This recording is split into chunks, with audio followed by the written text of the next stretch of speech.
இன்னைக்கு நம்ம seismic survey அப்படின்னா என்ன அப்படிங்கிறத பத்தி பார்க்கலாம். அதே மாதிரி சீஸ்மிக் சர்வே ஆன்ஷோர்ல எப்படி நடக்குது, ஆஃப்ஷோர்ல எப்படி நடக்குது அப்படிங்கிறத பத்தியும் கொஞ்சம் டீட்டெயில்டா பார்க்கலாம். What is seismic survey?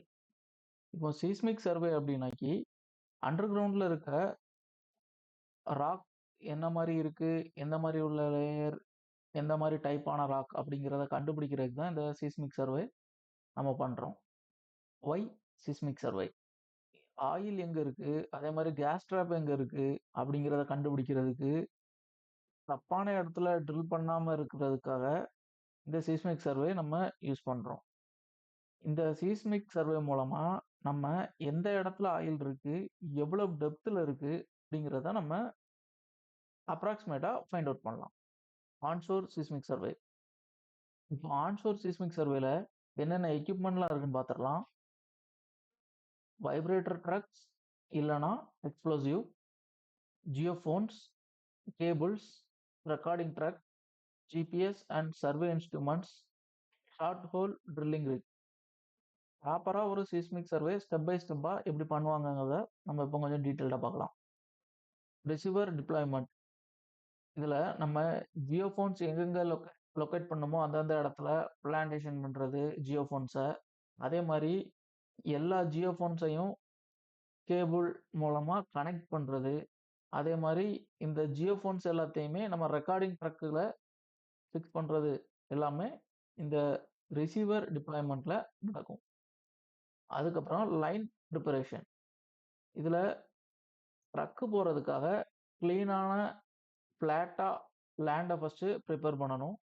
அதுக்கப்புறம் எந்த லொகேஷன்ல ட்ரக் இருக்கணும், எந்த லொகேஷன்ல ஜியோஃபோன்ஸ் ஃபிக்ஸ் பண்ணணும், எந்த லொகேஷன்ல வைப்ரேஷன் ட்ரக் இருக்கணும், எங்க ரிசீவர் ட்ரக் இருக்கணும் அப்படின்னு சொல்லி லொகேஷன் மார்க் பண்றது. இந்த இதோட ஜிபிஎஸ் கோஆர்டினேட்ஸை நம்ம கரெக்டா மெஷர் பண்றது. இதெல்லாம் இந்த லைன் ப்ரிப்பரேஷன்ல நடக்கும். Survey planning. எந்த இடத்துல நம்ம சர்வே பண்ண போறோம், அந்த சர்வே 2டியா இல்லை 3டியா, அதே மாதிரி எவ்வளவு லைன் ஸ்பேசிங் விட்டு விட்டு நம்ம சர்வே எடுக்கணும், ஒரு 1 கிலோமீட்டருக்கு ஒருக்காவா இல்லை 5 கிலோமீட்டர்ஸ்க்கு ஒருக்காவா 10 கிலோமீட்டர்ஸ்க்கு ஒருக்காவா அப்படிங்கிறத நம்ம இந்த இடத்துல சூஸ் பண்ணுவோம். Line spacing, short spacing, environmental and land permissions. இப்போ ஹில்ஸ்ல வந்து நம்மளால சீஸ்மிக் சர்வே எடுக்க முடியாது. அப்படிங்கும் பட்சத்துல அதோட அந்த சரௌண்டிங் ஏரியால நம்ம எடுக்கிறது கொஞ்சம் அதிகமான எக்ஸ்ப்ளோசிவ் இல்லைன்னா அதிக ஃபோர்ஸ் கொடுத்து வைப்ரேஷன் உண்டாக்கி கொஞ்சம் எடுக்க டீட்டெயில்டாக கொஞ்சம் லாங் ஏரியா கவர் பண்ண ட்ரை பண்ணுறது. இதெல்லாம் இந்த சர்வே பிளானிங் இதில் நடக்கும். Force activation. இதில் 2 மெத்தட்ஸ் இருக்கு. ஒன்று வைப்ரேட்டர், ரெண்டாவது எக்ஸ்ப்ளோசிவ். இதில் வைப்ரேட்டர் அப்படிங்கிறது ட்ரக்கில் ஒரு ரேம் மாதிரியான ஒரு வைப்ரேஷன் எக்யூப்மெண்ட் இருக்கும். அது மூலமா நம்ம தரையில ரிப்பீட்டா குறிப்பிட்ட டூரேஷனுக்கு ஒன் டைம் ரேம் பண்ணிட்டே இருப்பாங்க ஃப்ளோரை, லேண்டை. அப்படிங்கும் பட்சத்தில் அதுல இருந்து ஏற்படக்கூடிய வைப்ரேஷனை வச்சு நம்ம கீழே வேவ்ஸை சென்ட் பண்ணி ரிட்டர்ன் வரக்கூடிய வேவ்ஸை நம்ம கலெக்ட் பண்ணிட்டு எந்த வேவ்ஸ் வர்றதுக்கு எவ்வளோ நேரம் ஆகுது, எவ்வளோ டூரேஷன் ஆகுது அதை மெஷர் பண்ணி கீழே என்ன இருக்கு, எந்த ராக் இருக்கு, வாட்டர் இருக்கா, ஆயில் இருக்கா அப்படிங்கிறத நம்ம ஃபைண்ட் அவுட் பண்ணுறது வைப்ரேட்டர் மெத்தட். எக்ஸ்ப்ளோசிவ்ஸ் வந்து நம்ம சின்னதாக ஒரு ட்ரில் பண்ணி அதுக்குள்ளே நம்ம எக்ஸ்ப்ளோசிவ் ஃபில் பண்ணி அதை நம்ம பிளாஸ்ட் பண்ணி அது மூலமாக கிடைக்கக்கூடிய வைப்ரேஷனை நம்ம மெஷர் பண்ணக்கூடியது இந்த எக்ஸ்ப்ளோசிவ் மெத்தட். எக்ஸ்ப்ளோசிவ் மெத்தடுக்கு நிறையா ரெஸ்ட்ரிக்ஷன்ஸ் இருக்கும். எல்லா இடத்துலையும் இதை ஃபாலோ பண்ண முடியாது. Data recording. சீஸ்மிக் வேவ்ஸ் வந்து ரிஃப்ளெக்ட் ஆகும்.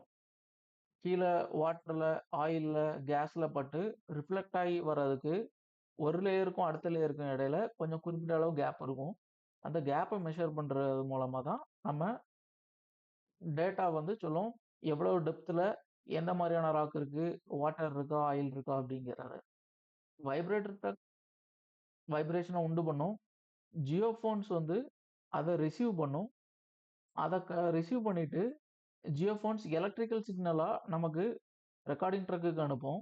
ரெக்கார்டிங் ட்ரக் அதை ஸ்டோர் பண்ணி அதை நமக்கு கிராஃபா கன்வெர்ட் பண்ணி டிஸ்ப்ளே பண்றது ரெக்கார்டிங் ட்ரக்கோட வேலை. Move and repeat.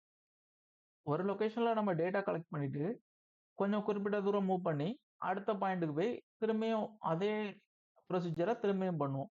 திரும்பியும் ட்ரக்கு பொசிஷன் பண்றது, அதுக்கப்புறம் திரும்பியும் ஜியோஃபோன்ஸ் ஃபிக்ஸ் பண்றது, கேபிள்ஸ் ஃபிக்ஸ் பண்றது, திரும்பியும் வைப்ரேஷன் ட்ரக் மூலமா வைப்ரேஷன் கிரியேட் பண்றது, திரும்பியும் டேட்டா கலெக்ட் பண்றது, இந்த மாதிரி இது ரொட்டீனா நடந்துட்டே இருக்கும். இன்டர்பிரட்டேஷன். இதுல நம்ம கீழே இருக்க ராக்கோட ஸ்ட்ரக்சரை ஐடென்டிஃபை பண்றது, அதே மாதிரி எங்கெல்லாம் ஃபால்ட் ஜோன் இருக்கு, எங்கெல்லாம் ட்ராப் ஜோன் இருக்கு, எங்கெல்லாம் ஆயில் ட்ராப் ஆயிருக்கு, எங்கெல்லாம் கேஸ் ட்ராப் ஆயிருக்கு, எந்த இது நமக்கு ட்ரில் பண்றதுக்கு ஷார்ட்டஸ்ட் லொகேஷன், எங்க சாஃப்ட் ராக் இருக்கு, எங்க ஹார்ட் ராக் இருக்கு அப்படிங்கிறத இது மூலமா நம்ம கண்டுபிடிச்சுக்கலாம்.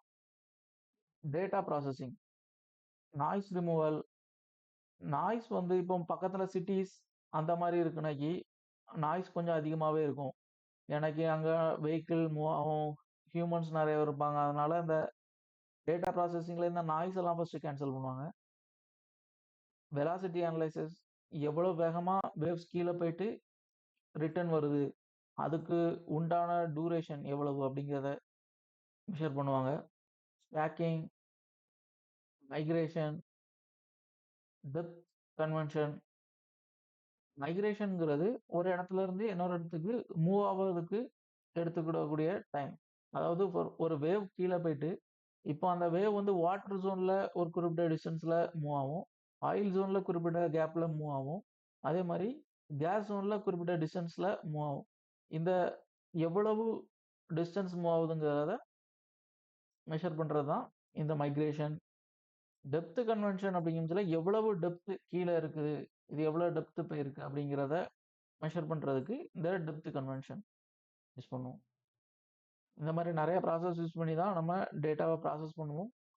இந்த மாதிரி ப்ராசஸ் பண்ணப்பட்ட டேட்டா நமக்கு கிராஃபாக கிடைக்கும். அந்த கிராஃபை வச்சு நம்ம டிசைட் பண்ணுவோம் எந்த ஜோனில் வாட்டர் இருக்கு, எங்கே ஆயில் இருக்கு, எங்கே கேஸ் இருக்கு அப்படிங்கிறது நம்ம அந்த கிராஃபை வச்சு டிசைட் பண்ணலாம். இப்படி தான் சீஸ்மிக் சர்வே பேசிக்காக நடக்கும். ஃபஸ்ட்டு ஒரு வைப்ரேஷன் ட்ரக், அது மூலமாக நம்ம ரேம் பண்ணி கிரவுண்ட் ஃப்ளோரை வைப்ரேட் பண்ணுவோம். அந்த வைப்ரேட்டு வேவ் வந்து எர்த்துக்கு கீழே வர போயிட்டு ரிட்டர்ன் மேலே வந்துக்கிட்டே இருக்கும். ஒவ்வொரு இடத்துக்கும் ஒவ்வொரு செகண்டுக்கும் இடையில வந்துக்கிட்டே இருக்கும். அப்போ அந்த இடத்துல ஹார்ட் ராக்னாக்கி எதில் பெனட்ரேட் ஆகுறதுக்கு கொஞ்சம் டைம் எடுக்கும், வாட்டரில் பெனட்ரேட் ஆகுறதுக்கு கொஞ்சம் டைம் எடுக்கும், ஆயிலில் பெனட்ரேட் ஆகுறதுக்கு கொஞ்சம் டைம் எடுக்கும், கேஸில் பெனட்ரேட் ஆகுறதுக்கு கொஞ்சம் டைம் எடுக்கும்.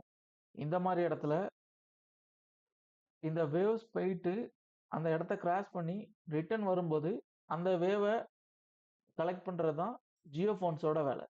இந்த ஜியோஃபோன்ஸ் அந்த ஒவ்வொரு வேவுக்கு இடையில இருக்கக்கூடிய கேப்பை மெஷர் பண்ணுது. இந்த மெஷர் பண்ணக்கூடிய ஜியோஃபோன்ஸ் இதை டேட்டா கலெக்ஷன் ட்ரக்குக்கு எலக்ட்ரானிக் சிக்னலாக மூவ் பண்ணுது. இந்த எலக்ட்ரானிக் சிக்னலை வச்சு நம்ம டேட்டா ப்ராசஸிங் பண்ணி கிராஃபாக டிசைன் பண்ணி அந்த கிராஃபை வச்சு நம்ம ஃபைண்ட் அவுட் பண்ணலாம். இது வந்து லேண்டில் இந்த மாதிரியான ப்ராசஸ்லாம் நடக்குது.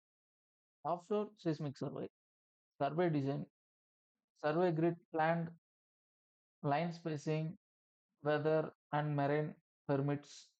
இதுவும் அதே மாதிரி தான், ஆனால் இது வந்து கடல் மேலே நடக்கிறது. கடல் மேலே நமக்கு எப்படி சர்வே பண்ணணும் அப்படிங்கிறத ஃபஸ்ட்டு பிளான் பண்ணுறது, எவ்வளவு டிஸ்டன்ஸுக்கு ஒவ்வொரு தடவை நம்ம டேட்டா கலெக்ட் பண்ணணும் அப்படிங்கிறத பிளான் பண்ணுறது. இதுவும் அதே மாதிரி சீஸ்மிக் ஷிப் ஃபஸ்ட்டு போயிட்டு இருக்கும், அதுக்கு பின்னாடி வைப்ரேட்டிங் கன் இருக்கும், அதுக்கு பின்னாடி தான் நம்ம நிறையா ஹைட்ரோஃபோன்ஸ் ஃபிக்ஸ் பண்ணியிருக்கோம்.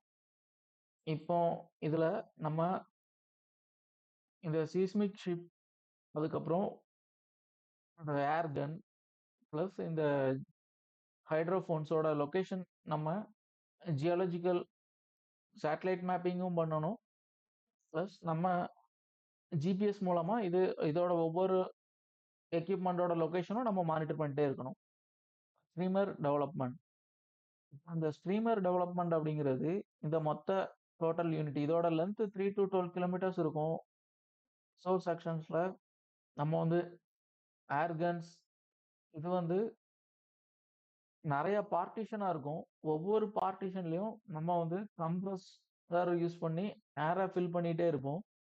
ஒவ்வொரு குறிப்பிட்ட டியூரேஷன் கேப்லயும் ஒவ்வொரு கம்பார்ட்மெண்ட்ல இருக்கக்கூடிய ஏரை பிளாஸ்ட் பண்ணி நம்ம சவுண்ட் வேவ்ஸ் கிரியேட் பண்ணுவோம்.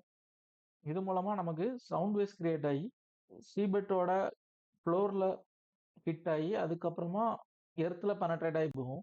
இது மூலமா நம்ம கிடைக்கக்கூடிய டேட்டா எவ்வளவு கேப்ல எவ்வளவு டியூரேஷனுக்கு டைமிங் விட்டு விட்டு வருது அப்படிங்கிறத நம்ம ஹைட்ரோஃபோன்ஸ் மூலமா டேட்டா கலெக்ட் பண்ணிக்கலாம்.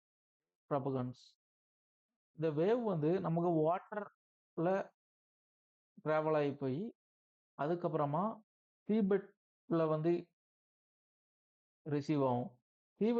சீபெட்ல ரிசீவ் ஆனதுக்கப்புறம் இது சீபெட்டுக்கு கீழே எர்த்துக்குள்ள பெனட்ரேட் ஆகி போகும். அதுக்கப்புறம் தான் நமக்கு கீழே ராக் ஃபார்மேஷனோட டேட்டா நமக்கு கிடைக்கும். சீயோட ஃப்ளோர்ல இருந்து சீபெட் வர உள்ள டேட்டா வந்து நமக்கு வெறும் ஹாலோ ஸ்பேஸ் மாதிரி தான். ஏன்னாக்கி அதுக்கு கீழே தான் நம்ம ட்ரில்லிங்கே ஸ்டார்ட் பண்ண போகிறோம். அப்படிங்கிற இந்த டிஸ்டன்ஸை வந்து நம்ம ரெண்டாக பிரிச்சுக்கிடுவோம். இதில் டெப்த்து வந்து ட்ரில் பண்ணக்கூடிய டெப்த்து, அதுக்கப்புறம் சி ஃப்ளோர்ல இருந்து நமக்கு மேலே டாப்ல சீபெட் வர உள்ள டெப்த் அப்படின்னு சொல்லி 2 டெப்த்தாக இதை நம்ம பிரிச்சுக்கிடுவோம். டேட்டா ரெக்கார்டிங் ஹைட்ரோஃபோன்ஸ் மூலமா நமக்கு டேட்டா ரிசீவ் பண்ணுவோம். இதுவும் எலக்ட்ரானிக் சிக்னலாக தான் நமக்கு சீஸ்மிக் ஷிப்புக்கு டேட்டாவை சென்ட் பண்ணோம். சீஸ்மிக் ஷிப்ல இருந்து நம்ம வேரியஸ் கால்குலேஷன் மூலமா நமக்கு timing, duration, amplitude, rock properties, migration எல்லாமே அங்கே நம்ம டேட்டாவாக ப்ராசஸ் பண்ணிக்கலாம். கண்டினியூஸ் சைலிங் இதில் நமக்கு வந்து இந்த வெசல் வந்து குறிப்பிட்ட தூரம் மூவ் ஆகி இந்த ஏர்கன் 1 by 1 பிளாஸ்ட் பண்ணி ஃபியூ செகண்ட்ஸ்க்கு ஒருக்கா நம்ம டேட்டா கண்டினியூஸாக ரெக்கார்ட் பண்ணிக்கிட்டே இருப்போம். இது மூலமாக நம்ம கண்டினியூஸாக ஏர்கன் பிளாஸ்ட் ஆகிட்டும் இருக்கும், நமக்கு டேட்டா கலெக்ட் பண்ணிட்டும் இருப்போம். இந்த டேட்டா கலெக்ஷன் எல்லாம் கண்டினியூவாக ப்ராசஸ் பண்ணிக்கிட்டே இருப்போம், நம்ம ரெக்கார்ட் பண்ணிகிட்டே இருப்போம். இதுலேயும் அதே மாதிரி நம்ம noise removal, velocity, migration, depth convention இதில் லேண்டில் நமக்கு வந்து ஒரே டெப்த்து தான். ஆனால் சீபெட்டில் ஆஃப்ஷோரில் நமக்கு வந்து 2 டெப்த்து. சி லெவல்ல இருந்து சீபெட் வர உள்ளது டெப்த் நம்பர் 1. அதுக்கப்புறம் சீபெட்ல இருந்து ரிசர்வாயர் ஜோன் வர நமக்கு டெப்த் 2. இந்த மாதிரி நம்ம இதை 2 டெப்த்தாக பிரித்து ப்ராசஸ் பண்ணுவோம். இன்டர்பிரேட்டேஷன் இதில் நமக்கு ரிசர்வாயரோட ஜாமெட்ரி நமக்கு கிடைச்சிரும். அதே மாதிரி ஃபால்ட் ஜோன் எங்களுக்கு வெல் பொசிஷனிங் எப்படி வெர்டிக்கல் ரிசர்வாயரா ஹரிசாண்டல் ரிசர்வாயரா அப்படிங்கிறது இந்த டேட்டா மூலமாக நம்ம இதை கலெக்ட் பண்ணிக்கலாம். இப்படி தான் ஆஃப்ஷோரில் சீஸ்மிக் சர்வே நடக்கும். ஃபஸ்ட்டு முன்னாடி சர்வே ஷிப், அதுக்கு பின்னாடி வந்து ஏர்கன் யூனிட். இது வந்து நிறையா கம்பார்ட்மெண்ட்டாக இருக்கும். ஒவ்வொரு கம்பார்ட்மெண்ட்லேயும் கம்ப்ரஸர் யூஸ் பண்ணி ஏர் ஃபில் ஆகிட்டே இருக்கும். 1 to 1 குறிப்பிட்ட டியூரேஷன் கேப்பில் மாறி மாறி இந்த ஏர்கன் வந்து பிளாஸ்ட் ஆகிட்டே இருக்கும். அது மூலமாக கிடைக்கக்கூடிய வைப்ரேஷன் சீபெட்டை தாண்டி ராக் ஃபார்மேஷனுக்குள்ள என்ட்ரி ஆகி ரிட்டர்ன் ஆகிட்டே இருக்கும். இந்த ரிட்டர்ன் ஆகக்கூடிய டேட்டாவை நமக்கு ஹைட்ரோஃபோன்ஸ் ரிசீவ் பண்ணுது. இந்த வேவ்ஸ் போயிட்டு ரிட்டர்ன் வர்றதுக்கு எவ்வளோ டியூரேஷன் ஆகுதுங்கிறத இந்த ஹைட்ரோஃபோன்ஸ் நமக்கு ரிசீவ் பண்ணும். இந்த ஹைட்ரோஃபோன்ஸ் இதை சர்வே ஷிப்க்கு எலக்ட்ரானிக் சிக்னலாக கன்வெர்ட் பண்ணும். இந்த எலக்ட்ரானிக் சிக்னலை நம்ம ப்ராசஸ் பண்ணி டிஸ்பிளே பண்ணிக்கலாம். தேங்க்யூ.